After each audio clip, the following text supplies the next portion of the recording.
Hello everyone, my name is Shipra. Today we are discussing question number 2 of exercise 3.1. Question is, the coach of a cricket team buys 3 bat and 6 balls for rupees 3900. जो coach है cricket team की उसने 3 bat and 6 balls purchase किए हैं कितने rupees में? 3900 rupees में. Later she buys another bat and 3 more balls. थोड़े टाइम बाद उसने एक बैट और 3 और बॉल्स खरीदी ऑफ सेम काइंड, सेम ही तरह की, फॉर रुपीज 1300 रुपीज में. Represent this situation algebraically and graphically. तो इसमें हमें क्या करना है? इन गिवन पीस ऑफ इन्फॉर्मेशन से हमें सबसे पहले क्या करनी है? इक्वेशंस ड्रॉ करनी है और फिर उसके बाद हमें उसका ग्राफ बनाना है. तो हमें यहाँ पे बात हो रही है बैट की और बॉल की. तो हमें क्योंकि बैट और बॉल की कॉस्ट पता नहीं है तो हम सबसे पहले लेट करते हैं, let the cost of 1 bat be x and the cost of 1 ball be y.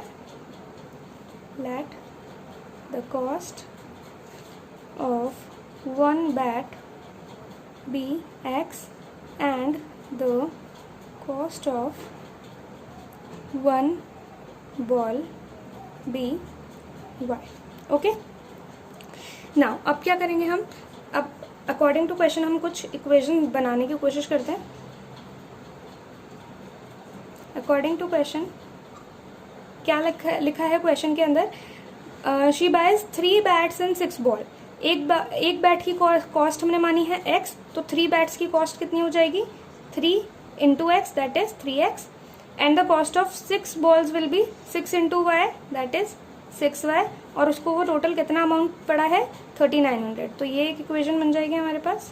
हमने अब एक्सप्रेशन नहीं लिखा है, डायरेक्टली इक्वेशन बनाई है. कैसे बनाई है एक बार वापस से देखते हैं. Cost of 3 bats 3 into cost of 1 bat plus cost of 6 ball 6 into cost of 1 ball is equals to 3900. तो ये हमारी हो गई इक्वेशन नंबर 1. नाउ दूसरी इक्वेशन हम देखते हैं. दूसरी हमको इन्फॉर्मेशन क्या गिवन है कि 1 मोर बैट उसने खरीदा है और 3 बॉल्स खरीदी हैं. यानी कि एक और बैट खरीदा है तो 1 बैट की कॉस्ट हमने क्या मानी है? x. 1 into x is x plus 3 into balls मतलब 3 into y, that means 3y is equals to 1300. तो उसको ये चीजें कितने की मिली है? 1300 की मिली है. तो ये हमारी हो गई इक्वेशन नंबर 2. तो ये क्या है? एल्जेब्रिक रिप्रेजेंटेशन हो गया.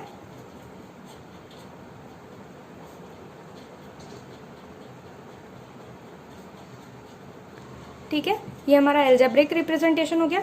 अब अपन क्या करते हैं? इसको सॉल्व करने की कोशिश करते हैं. हम बॉक्स बनाते हैं और इक्वेशन को सॉल्व करते हैं. अब अगर हमें इसे सॉल्व करना होगा तो इक्वेशन 1 क्या है हमारी? 3x plus 6y is equal to 3900. ठीक है, तो अगर मुझे x को एक साइड ले जाना है और बाकी के टर्म्स को दूसरी तरफ मैं ट्रांसपोज कर दूं तो क्या हो जाएगा? देखो 3x को यहीं रखते हैं, is equals to 3900 minus 6y यहाँ राइट हैंड साइड आएगा तो प्लस से माइनस हो जाएगा. और x is equals to 3900 minus 6y, ये 3 यहाँ मल्टीप्लाई है, यहाँ आकर के डिवाइड हो जाएगा. तो ये हमारी इक्वेशन बन गई क्या? ठीक है, ये हमारी रिड्यूस्ड इक्वेशन बन गई है. अब हम टेबल ड्रॉ करते हैं फर्स्ट वाली इक्वेशन के लिए.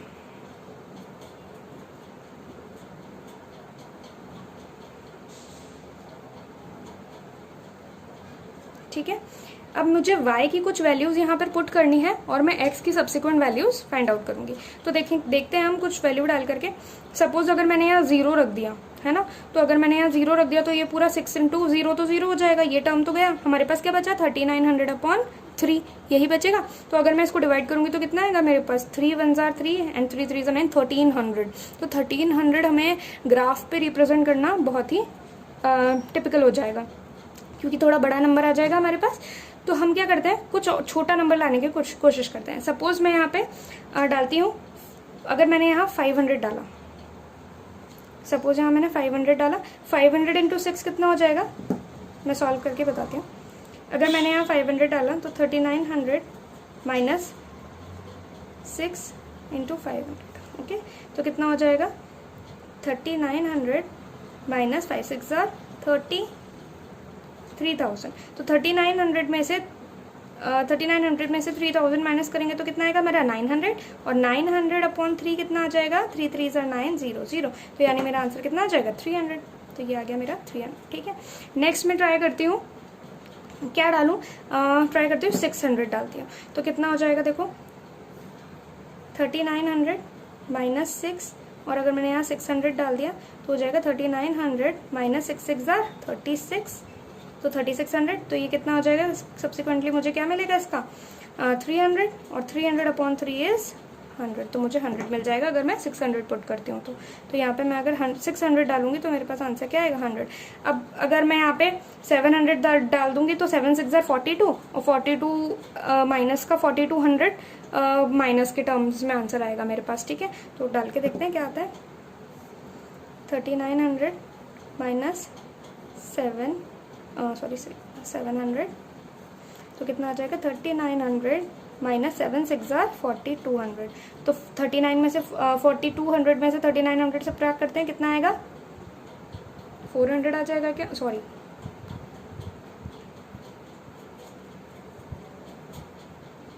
एक सेकेंड।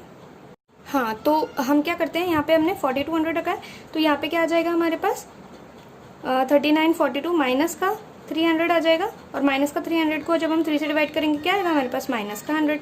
तो मैं यहाँ पे क्या लिख देती हूँ, अगर मैं यहाँ पे 700 रखूंगी तो मेरे पास क्या आएगा माइनस का 100। अब ये देखो सारे टर्म्स छोटे हैं, हम 100 200 300 इस तरह से स्केल लेंगे तो ये वाले सारे टर्म्स मेरे पास इजीली डिनोट हो जाएंगे ग्राफ पेपर पे। ठीक है, मुझे कोई भी प्रॉब्लम नहीं आएगी।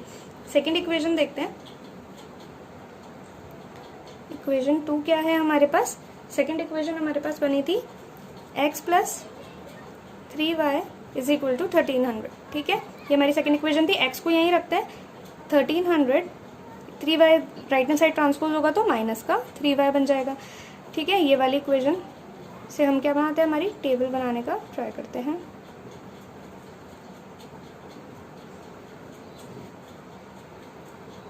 देखो अब क्या करेंगे, हम y की वैल्यूज रखते हैं। y की वैल्यू सपोज मैंने 1300 है तो मुझे क्या रखना चाहिए कि कुछ इजी सा आ जाए, जैसे कि अगर मैं सपोज यहाँ 300 रख दूँ, अगर मैं यहाँ 300 रख दूँ, करके देखते हैं 1300 माइनस 3 और ये 300 तो कितना आ जाएगा मेरे पास 1300 माइनस 3 3 सा 900, और 1300 में से 900 कैंसिल माइनस करेंगे, सब्ट्रैक्ट करेंगे तो कितना आ जाएगा मेरे पास 400।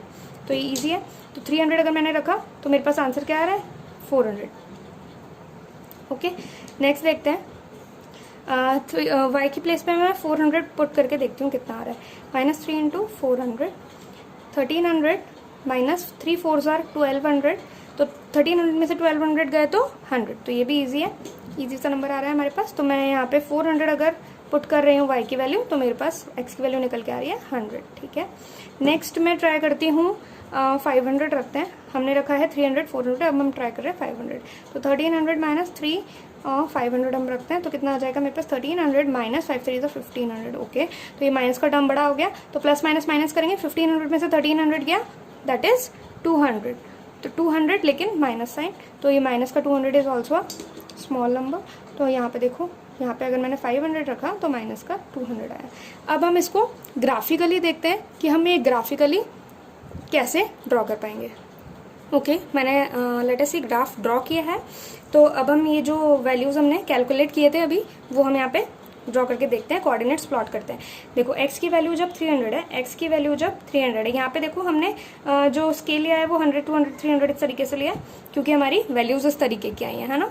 तो हमें स्केल उसी अकॉर्डिंग चूज करना होता है जैसा हमारे पास डेटा होता है। ठीक है, तो देखो 300 x की वैल्यू है और y की वैल्यू है 500, 300 एंड 500, तो 300 and 500 point is here 300, 500। Okay, हमें हमेशा कोऑर्डिनेट लिखना होता है जो भी हम प्लॉट कर रहे हैं। 100, 600, तो यहाँ x की वैल्यू 100 और y की वैल्यू 600, तो ये 100 एंड 600, 100, 600। नेक्स्ट है हमारा माइनस 100 एंड 700, तो minus 100 and 700 is here, this is the point, minus 100, 700। ठीक है, ये 3 पॉइंट्स हमें मिल गए, इन्हें ज्वाइन करके लाइन ड्रॉ करते हैं हम।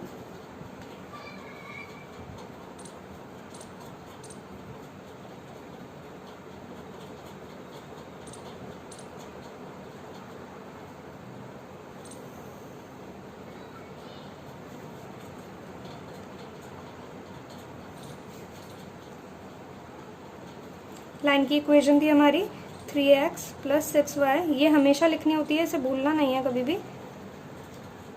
अक्सर स्टूडेंट्स लिखना भूल जाते हैं इक्वेशन। ग्राफ को बहुत ही प्रॉपर, बहुत नीट एंड क्लीन बनाना होता है, इसके मार्क्स होते हैं। अगर हमने कुछ भी चीज़ मिस कर दी तो वो मार्क्स डिडक्ट हो जाएंगे एग्जाम के अंदर। ओके, नाउ सेकेंड वाला देखते हैं। x की वैल्यू 400 एंड y की वैल्यू 300। तो x की वैल्यू 400 दैट मीन्स ये, एंड y की वैल्यू 300, तो ये पॉइंट हो गया y की वैल्यू 300, ये वाला। ओके, 400, 300।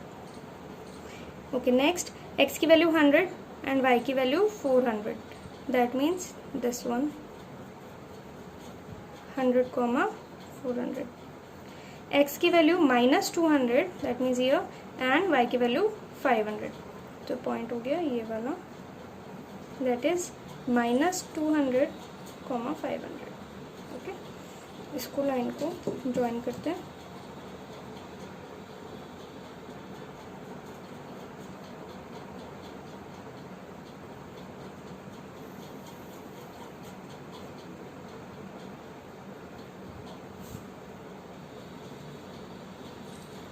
ठीक है, ये वाली इक्वेशन हो जाएगी x + 3y = 1300। तो देखो, ये हमने डिनोट किया है इस क्वेश्चन को ग्राफिकली। इस तरीके का ग्राफ बन के आया है हमारे पास। अगर इस क्वेश्चन में कुछ भी डाउट हो तो मुझे कमेंट सेक्शन में लिखो। अगर वीडियो अच्छा लग रहा है तो लाइक करो, कमेंट करो, शेयर करो, और अपने फ्रेंड्स के साथ, क्लासमेट्स के साथ, ताकि दूसरों की भी हेल्प हो, शेयर करो। Thank you so much everyone.